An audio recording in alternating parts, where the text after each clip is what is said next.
There's a lot of talk about, or at least some anyway, this is about price suppression, market manipulation, etc. Samson mentioned it on Twitter. It's been mentioned elsewhere, including the chat. I've seen several comments in here about concerns about price suppression and market manipulation.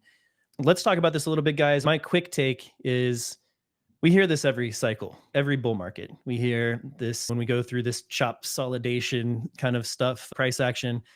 You hear, oh, this is being suppressed. And all I hear in my head is that Monty Python Holy Grail scene where the pleb is like, they're digging in the ground and the king walks up and starts talking to him. He's like, no, help, I'm being oppressed. I'm being oppressed. That's all I hear every time. Help, I'm being suppressed. It happens every time. There are very real causes of consolidation periods like this. And we showed a chart last week too from Tur that showed that there's a lot of action and a lot of buying from new whales and not much new buying and selling happening from older Bitcoin stashes, which makes sense. If I had thousands of Bitcoin, like I would start selling some off and live my life and enjoy my life. And I might have a big round number in my head. And that big round number might be $100,000, which is quite a lot to hodl from $10 or $100 way back in the day. This happens and it's normal. I don't think there's any ill intent happening behind the scenes. Yeah, I'd love to hear your take, John, too, just because it's just my quick take is similar to yours, Brady, but it's also just that no one's saying that there's not some manipulation. Clearly, there is paper Bitcoin and there's derivatives and stuff like that. So there is some manipulation, but all markets have that. And also, I think about the gold bugs yelling at clouds about the price being suppressed for over 50 years or whatever. And I'm sure that's true to some extent. But the main thing is that Bitcoin, you can't suppress the price with paper derivatives in Bitcoin as much. It's not as effective against Bitcoin because you can take self-custody instantly, really easily, right? And then on top of that, you can't really control it. So you can be like, oh, price suppression. It's okay. I don't see a lot of people also providing evidence that there's price suppression. Like it's more like a feeling. It feels like the price should be higher. Okay. Mm-hmm. But and then also it seems like there's this idea that people have, that Bitcoiners have, where it's like long-term hodlers selling, like it doesn't compute with them. Like maybe it's because they can't imagine having 10,000 Bitcoin or 50,000 Bitcoin and it being 100K. And then, like you said, that being a number in someone's head and being like, now I can pay off my mortgage. Now I can, whatever, pay for a nice vacation. So you're going to get selling as the price goes up. And this is all a part of how the Bitcoin is spread out throughout people, right? So that we don't have all these massive whales holding forever, right? It spreads out to hopefully to regular people. But yeah, that's my take. Tinfoil hat theory I've seen around on the interwebs, where it's like Trump is trying to suppress the price so all his cronies can get some action before he lets the price pump again. And again, tinfoil hat all day. Good luck with that endeavor.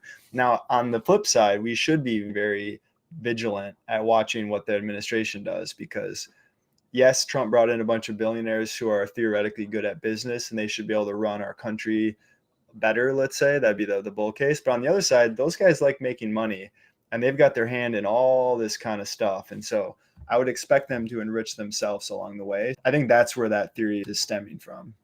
Yeah, and I'll just add, I think the argument, if you think something's being manipulated, well, just to expand on Hurley's point, it's like the people who do cry price suppression, whether it's gold or whether it's Bitcoin, they're usually light on the details. You've asked them, like, what exactly is happening in order for the price to be suppressed? Like, you usually don't get a great answer. But even so, I would say, looking at gold and Bitcoin, the arguments for that gold is suppressed or at least messed with in the short term, there is some evidence of that. Like, there have been big fines levied to JP Morgan precious metals traders because they've spoofed and did fake trading and like all this kind of stuff. So there's some real stuff that has happened in the gold markets. But I still think of that as like short-term suppression. But if there were going to be a market where the paper version of the asset was going to affect it more so than like underlying spot trading, I think it would be gold. Bitcoin, I think, is less exposed to that kind of stuff. And I just think all the reasons that you guys mentioned, people taking profits at 100K, it was only like 4 or 5 months ago that Bitcoin was in the 60K range. That those are much better explanations for why Bitcoin is chopping around 100K than someone's doing this mysterious suppression. And just final point, I think we have to remember Bitcoin is, at least in the short term, there are big entities trading Bitcoin based on what happens in the broader markets. And today is a pretty good example of that. Bitcoin ran up to, it was like 99 or something. It was like flirting with 100K again. Then you get this hack, this Bybit hack. We can cover that because I think that affected the price. But just look at the S&P 500 is down 1.5%. The NASDAQ is down 2%.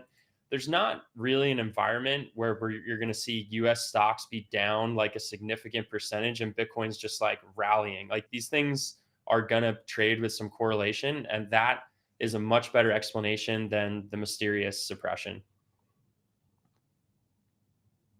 Yeah, and they can only suppress it for so long anyways. It's like a beach ball underwater. I love that analogy, right? Like it's eventually the price it's going to catch up, right? So I don't understand what would be the obviously the short-term suppression obviously would be the only just to manipulate the market and maybe keep it down so you can buy more. What would be the end goal of wanting to suppress it, right?